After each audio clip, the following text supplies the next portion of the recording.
All right, folks, what is going on? This is episode 693 of the First and Frame Rate Show. I am VF Baller. Over here, we talk about Georgia Southern and Atlanta Falcons football. And today, we're going to be talking about some Southern, not State. That is my school, Georgia Southern. We're going to be talking about the matchup against Georgia State.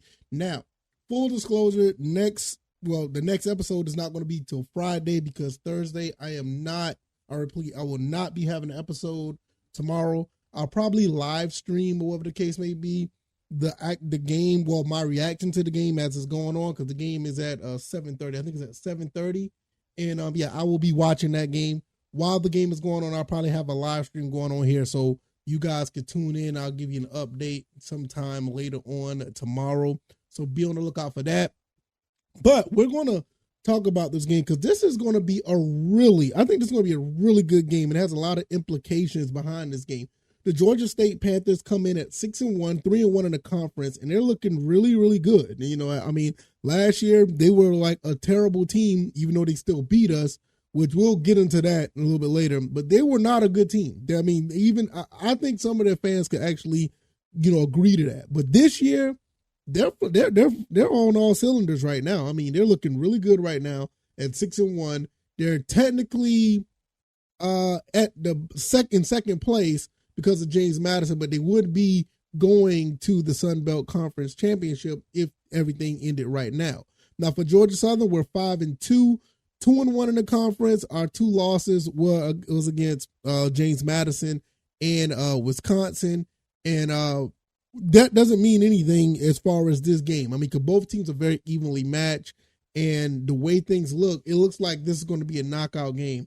I failed to mention the only loss that Georgia State that they suffered a loss to was to Troy. They lost 28-7 at home versus Troy, which Troy is a sneaky team, and that's another team that's 5-2 and they're actually pretty good. So let's go ahead and get into this. If this is your first time here, welcome. I could be found on YouTube and Rumble. I'm also on Anchor, Spotify, Apple, and Google Podcasts.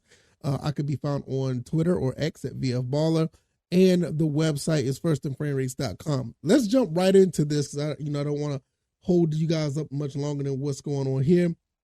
Listen, these guys, Georgia State has a lot to talk about. They have a big reason to brag, even though we're the more storied franchise. These guys had our number for the past, few years. I mean, you got to think about it. These guys have won 3 in a row on us twice, not just once, twice. Ever since we started this rivalry back in 2014, we won the first game, then they won 3 in a row. Then we won 2 games, and then once again, they won 3 in a row. And the last game was a game that we should have won that game. Woulda, shoulda, coulda is a big deal. Well, it's not that big of a deal. It only gets you laughed at. But to be honest with you, we turned the ball over 5 times, and they only beat us by 8 points.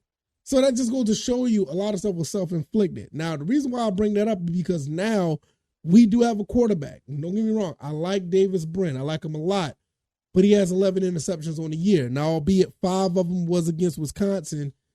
Look, we can't have that this game. And I know we're playing in Paulson. We're not playing at Wisconsin, or we're not playing at the place that Georgia State calls home. I mean, you Turner Field, but, that's a whole other story for another day.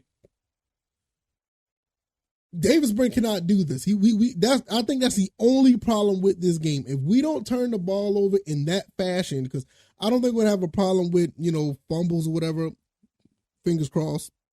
It's just a passing game because everybody knows that Davis Brent could turn the ball over at times. That's something that's, could be a really big deal. And it's going to cause opportunities for Georgia State. Georgia State, they want that. They know that they got it last year. They got 5 from, not 5, but they got a few of them from Kyle Van Treese and a couple of fumbles from last year. And that really hindered our win because we could have won that game, but it's just too many turnovers.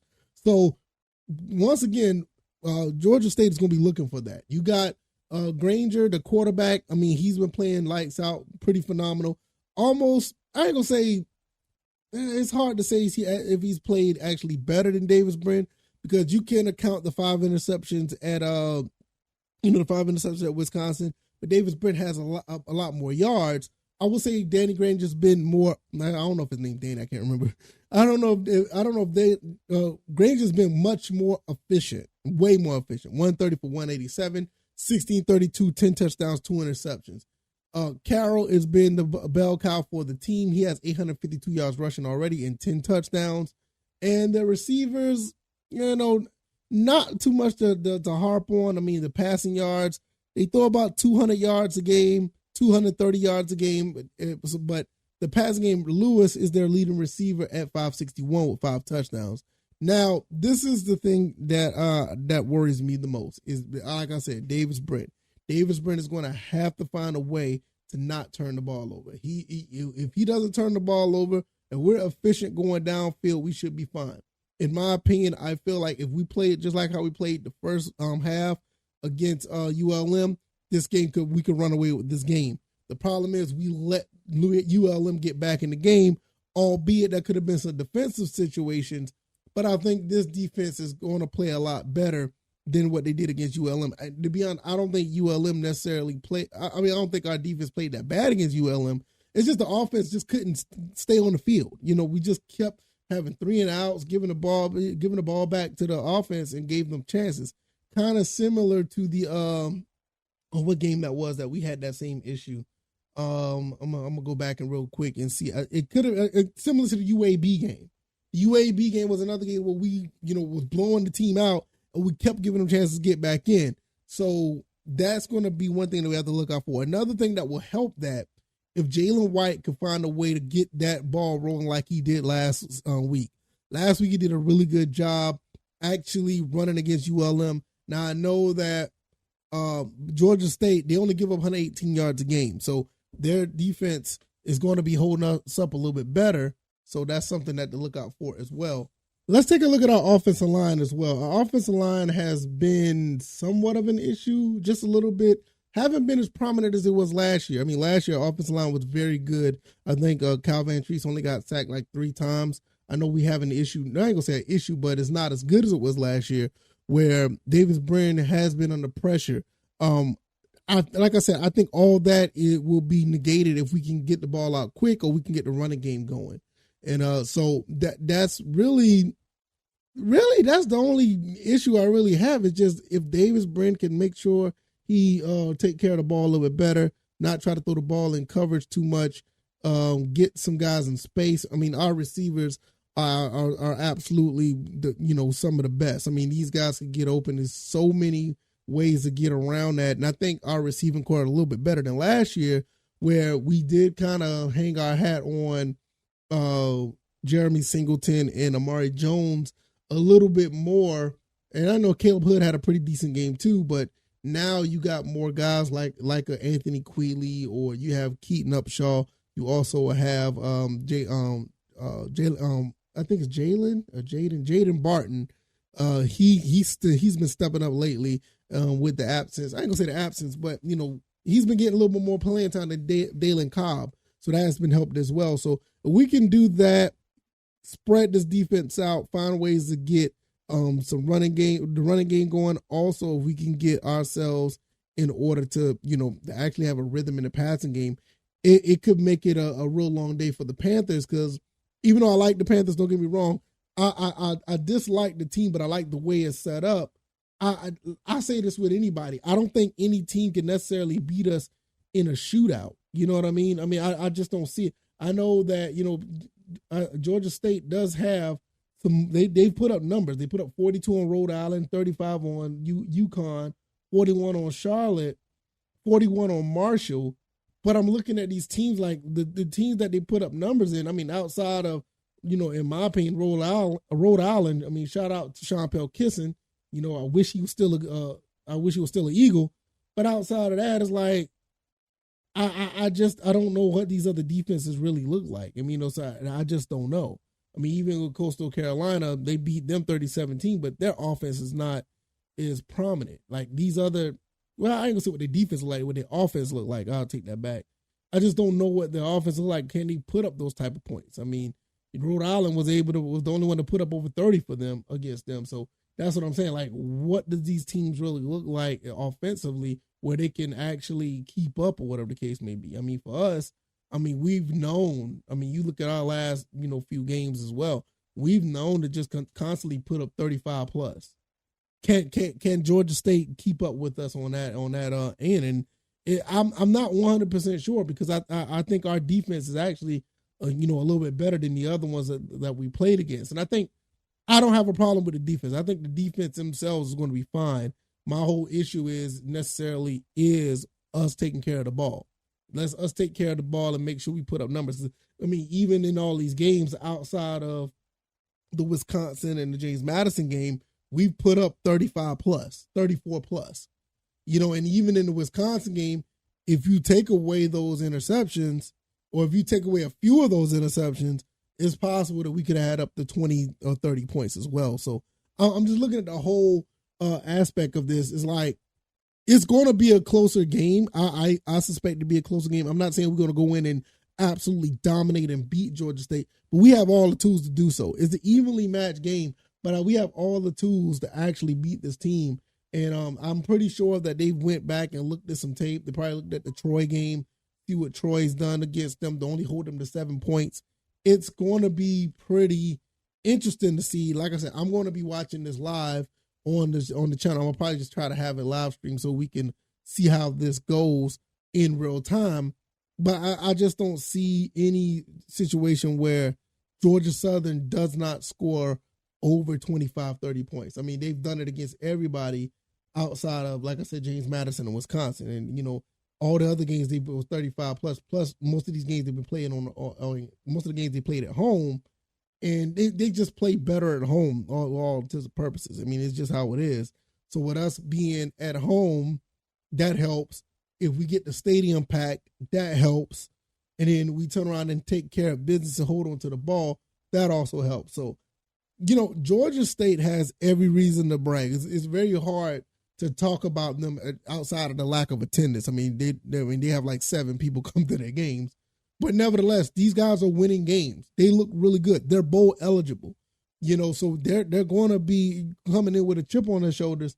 Georgia Southern needs to understand that this team is no pushover. They never really been a pushover, but you had some people from the old guard, not just coaches, but you also had some players, no shot at them and nothing, nothing disrespectful to them or saying nothing out of the way.